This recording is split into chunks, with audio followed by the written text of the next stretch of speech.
Do you know, I think it was Ed Miliband. I don't know why it was Ed Miliband, because he was the Labour leader, wasn't he, for a bit? Do you know, I'd forgotten that Ed Miliband was the Labour leader. He was banging on about the cost of living crisis. So when would this have been? I think I was probably on TalkSport at the time. Is it that long ago, right? Yeah, pre-2009 or something.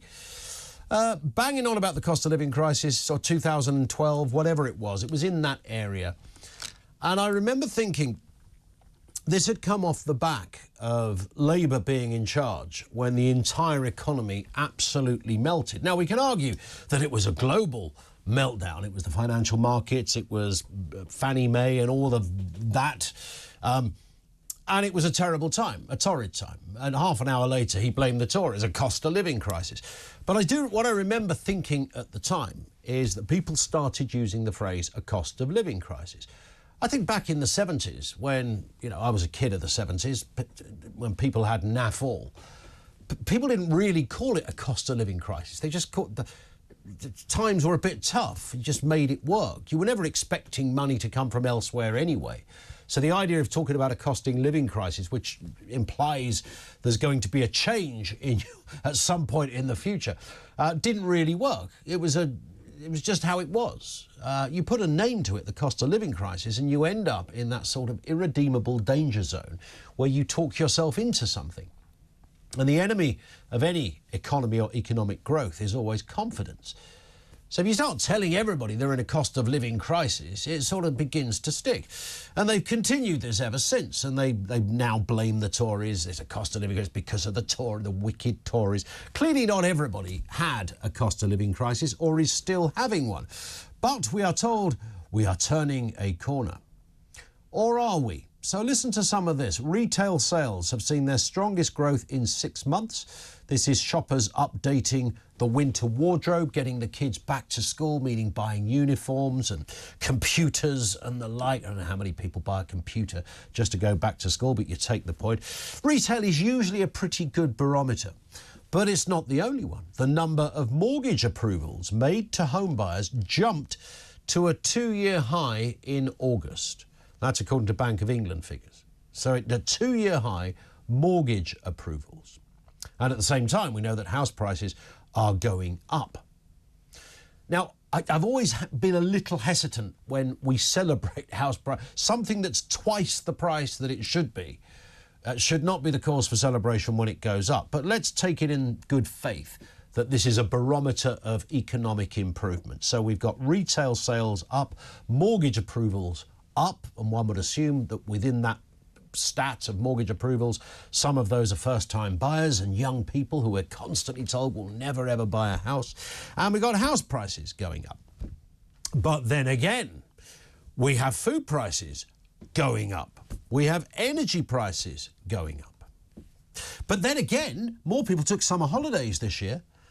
They're not cheap, by the way, and the numbers are increasing. So there is, again, the conflict of the headlines. So we hear food prices, grocery price inflation rose in September, with average supermarket prices now 2% more than a year ago. But then again, inflation is down on a year ago.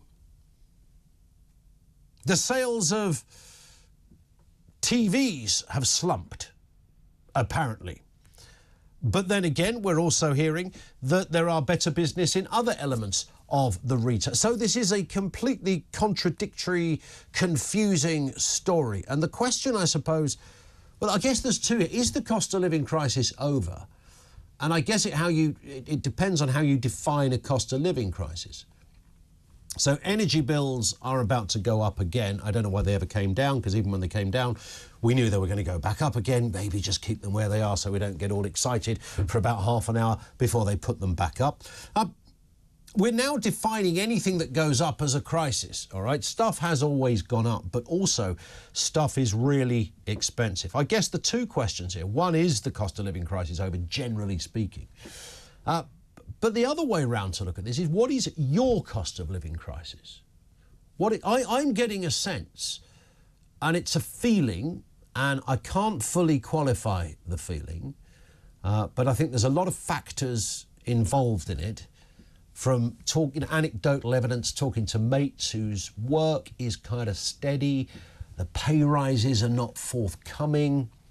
They're talking about cutting back on not having 2 holidays, but having 1 holiday. And I know that sounds terrible if you can't have any holidays, but it's still relevant to the overarching equation.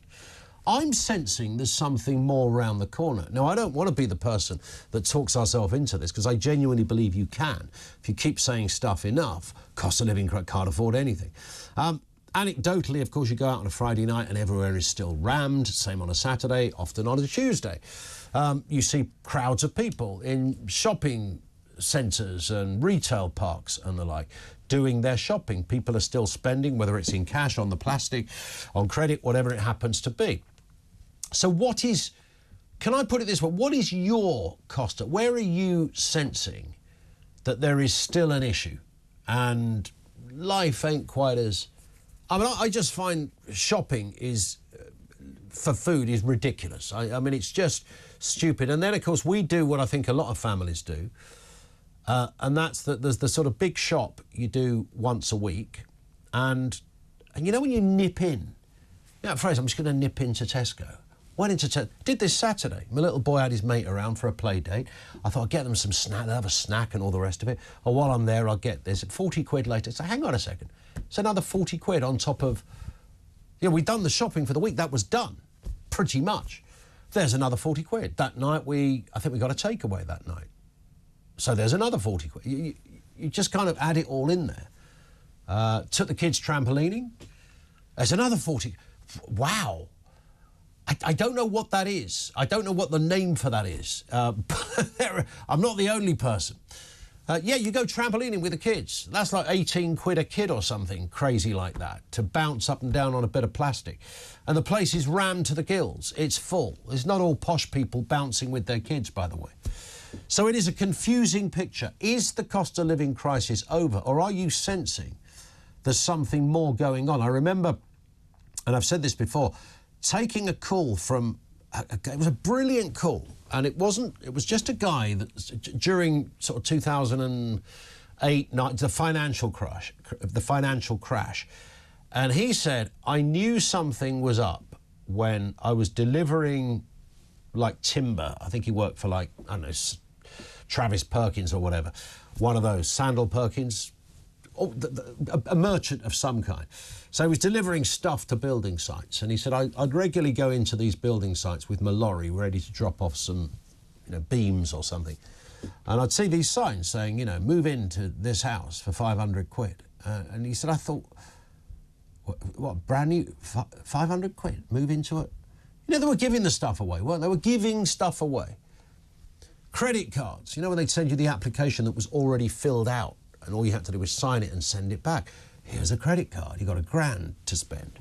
And they'll up it to 2 a month or so later. And I just remember this guy thinking, he said, I knew something was coming when I constantly saw stuff like that. And I remember we extended it to, you know, drive away a brand new car for almost for nothing. Like, there was no deposit. You just signed the credit agreement and you drove away a brand new car off the forecourt. It's like, really? People used to save for years for a brand new car. So there were loads of signs back in 2008 that stuff was rumbling away. Are you sensing something like that now? Or is the cost of living crisis over? So I want to hear your kind of your own sort of picture on this. Where's the pinch point for you where you think, see, petrol's come down here. You notice that petrol's a lot cheaper than it was, but then it's still more expensive than it was, what, 6 years ago or something, by a country mile.